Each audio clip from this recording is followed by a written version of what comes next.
अस्सलाम वालेकुम टॉरस, मैं हारिस अज़मी प्रोफेशनल एस्ट्रोलॉजर आपकी खिदमत में हाजिर हूँ। मेरे पास इस हफ्ते आपके लिए बड़ी खबर है। हफ्ते का आगाज़ वीनस अपने घर की तब्दीली से करेगा और वीनस आपका रूलिंग प्लैनेट है। ये मेजर चेंजेस लाएगा आपके यहाँ। ये दबाव के घर से निकल कर, मनफी घर से निकल कर मुस्बत एरिया में इंटर होने लगा है और ये आपके लिए खुशबख्ती की नई राहें खोलेगा। वीनस के 9th हाउस में होने की वजह से आपको 3 फ़ायदे तो होने ही होने। एक, आपके एतमाद में इजाफा। दूसरा, आपके यहाँ मनी मेकिंग की प्लानिंग में इजाफा। तीसरा, फैमिली वेलफेयर की प्लानिंग में इजाफा ये देखने को मिलेगा। आपको अपनी जिम्मेदारियाँ निभाने में मदद मिलेगी। जिम्मेदारियाँ निभाने का जज्बे में इजाफा होगा। इवन मजहबी जिम्मेदारियाँ निभाने में भी आप बहुत दिलचस्पी लेंगे। ये अच्छी खबर थी और वीनस की वजह से आपकी फेस वैल्यू भी बढ़ेगी। लोग आपकी कारकर्दगी को एडमायर करेंगे, अप्रिसिएट करेंगे। लेकिन ये दौर लंबा नहीं चलेगा। 10 फरवरी को एक मनफी खबर भी आने वाली है और वो है मरकरी कमज़ोर हालत में जाएगा। 10 फरवरी को वो अभी कमज़ोरी शुरू करेगा, 18 को वो कमज़ोरी मैक्सिमम हो जाएगी और 28 फरवरी को वो रेट्रो चलेगा, उल्टी दशा में रुज्जत का शिकार हो जाएगा। लंबा चलेगा 17 अप्रैल तक। और वो ख़बर आपके लिए, ये जो वीनस की न्यूज़ आपको मैंने दी है, इसमें फिर कुछ रखना करेगी। कंप्लीटली ख़राबी तो नहीं कर सकती, लेकिन इतना ज़रूर करेगी कि जो बहुत तेज़ी से खुशियाँ 6-7 दिन में आएंगी वो फिर रुकेंगी ज़रूर। मनफी मरकरी जब आपके यहाँ अपीयर होगा तो वो 11th हाउस में अपीयर होगा और 11th हाउस में वो काफ़ी कमज़ोर होता है। और उस कमज़ोरी के नुकसानात क्या हैं कि आपके हायर वंस के साथ ताल्लुकात कशीदा रहेंगे। बॉसेस हों, बड़े भाई बहन हों या फिर माँ बाप, इनके साथ थोड़ा सा आप खिंचाव का शिकार रहेंगे। पहले आप जिम्मेदारियां निभाने में खुशी महसूस करते थे, बाद में मरकरी के रेट्रो होने से वेरी फर्स्ट डे नहीं बट आगे कुछ हफ्तों तक फिर ये इश्यूज़ डेवलप होने लगेंगे।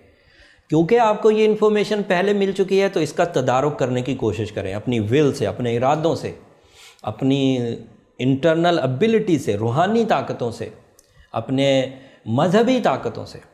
थोड़ा बहुत आपको साइंटिफिकली भी सपोर्ट मिल जाएगी अगर आप एमरल्ड वेयर किए हुए होंगे। ज़मुरद अगर आपने पहना हुआ होगा तो ये एक ऐसी रेमेडी के तौर पर, एक ऐसे सल्यूशन के तौर पर आपके सामने आएगा कि मरकरी की रेट्रोग्रेशन में जिस फ्यूल की कमी का आपको सामना करना था वो ज़मुरद से रिपेयर हो जाएगा। तो आपको कोई कमी नहीं आएगी और आप ये जो 2-2.5 महीने की नेगेटिविटी है इसको आराम से फेस कर पाएंगे।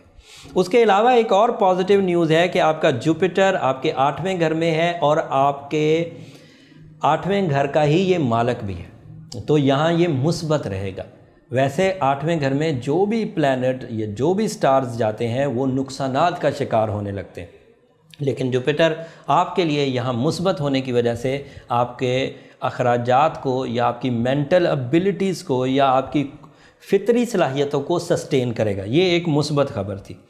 फिर भी इस मुस्बत खबर के बावजूद आपको अपनी कारोबारी इस्तिलाहात करनी पड़ेंगी। अब आप रूटीन से नहीं चल सकते, आपको कुछ चेंजेस ज़रूर लानी पड़ेंगी क्योंकि मरकरी की रेट्रोग्रेशन आपके लिए कुछ नए तसादुम पैदा करेगी, कुछ नए इम्तिहानात क्रिएट करेगी। आपको कुछ अपनी सलाहियतों को री-इस्टेब्लिश करना होगा। खैर, ये आप काफ़ी हद तक समझ गए होंगे। अब मैं जनरल पीपल के लिए, ओवरऑल जो लोग हैं इन सब सिचुएशन में जिसमें प्लैनेट की पोजीशन भी और एस्पेक्ट्स भी, वो जहाँ बैठकर दूसरे जायचे में नज़र बना रहे हैं, वो छोटी छोटी बातें आम फहम के लिए बयान कर देता हूँ। इस दौर में इंटरनेशनल ट्रैवल करना बहरहाल इस सब सिचुएशन के बावजूद मुस्बत है, आप कर सकते हैं। जो लोग समंदर पार सफ़र करने की कोई मंसूबाबंदी किए हुए हैं वो कामयाब रहेंगे। इस वक्त पोजीशन ऑफ वीनस की वजह से बहरहाल 10 तारीख से पहले पहले आपको एतमाद में कमी नहीं आएगी। 10 तारीख के बाद जब लॉसेस शुरू होंगे तो फिर आप थोड़े से फीलिंग्स में थोड़ा अनप्लेजेंट हो सकते हैं। रोमांस के लिए वीनस की पॉजिटिविटी खुशखबरी सुना रही है। आप मंगनी, आप शादी के लिए प्रपोज़ल भेज सकते हैं। अगर निकाह की तारीखें रखी हुई हैं तो वो भी इख्तियार कर सकते हैं, उस सेक्टर में कोई प्रॉब्लम नहीं है। अगर शादी ऑलरेडी हो चुकी है तो वीनस की ये पोजीशन 1-to-1 रिलेशन को सपोर्टिव रहेगी और ख़दशात, बदएतमादी, शकूक मियाँ बीवी के दरमियान कम हो जाएंगे, चीज़ें बेहतरी की तरफ जाएंगी, सेहत भी अच्छी रहेगी। रूटीन में काम करने से गुरेज ही करना बेहतर रहेगा, ताकि आप नए कुछ जिद्दत, कुछ नए असूलों को अपनाकर, कुछ नई सलाहियतों को बुरुएकार लाकर मरकरी की इस खराबी को आप रिपेल करें, रिपेयर करें। तालिब इल्मों को खुसूसी तवज्जो देनी चाहिए अपनी तालीमी सलाहियतों पर, क्योंकि मुझे लगता है कि वो ज़िग ज़ैग चलेंगे, ट्रैक फुल नहीं रह पाएंगे और उनकी क़ुव्वत हाफ़ज़ा भी उनका साथ नहीं देगी। उसके अलावा भी उनके अंदर जो मिशन फुलनेस थी, जो बामकसद ज़िंदगी गुजार रहे थे, उसमें कुछ झोल 2-2.5 महीने के लिए ज़रूर आएगा। जो लोग बहुत फोकस्ड थे, जिनकी अपनी ज़ाती सलाहियतें, ज़हनी सलाहियतें बहुत ताकतवर थीं और इस मरकरी के फ्यूलिंग ना देने के बावजूद वो लोग अच्छे चल रहे हैं, तो उन्हें अल्लाह का शुक्र अदा करना चाहिए। लेकिन जो ज़हनी तौर पर पहले ही थोड़े कमज़ोर थे, उन लोगों के लिए ये ट्रबल बढ़ेगी और उसको ओवरकम किया जा सकता है ज़मरद पहन के। ओवरऑल जो प्रिस्क्रिप्शन है वो तो एमरल्ड की ही है कि वो पहने, बट अगर इंडिविजुअल जायचा होता तो उससे मैं आपकी सलाहियतों को जज कर सकता था, आपकी मौजूदा कामयाबियों को जज कर सकता था और उसके एतबार से स्टोन में कमी बेशी या स्टोन की नेचर में तब्दीली की जा सकती थी। बट जो लोग अभी तक जायचा नहीं बनवाए हुए, उन्हें चाहिए कि वो अपना जायचा बनवा कर अपनी इनफरादी सलाहियतों को और मरकरी के रेट्रो होने के इम्पैक्ट को अपनी ज़ात में एक दफ़ा चेक ज़रूर करवा लें, क्योंकि ये एक मेजर इवेंट है, इसको इग्नोर नहीं किया जा सकता। इसकी कुछ तफसील मैंने एक अलग वीडियो में बयान कर दी है, वो भी आप एस्ट्रोजेम के ऑफिशियल चैनल पर, ऑफिशियल यूट्यूब चैनल पर देख सकते हैं।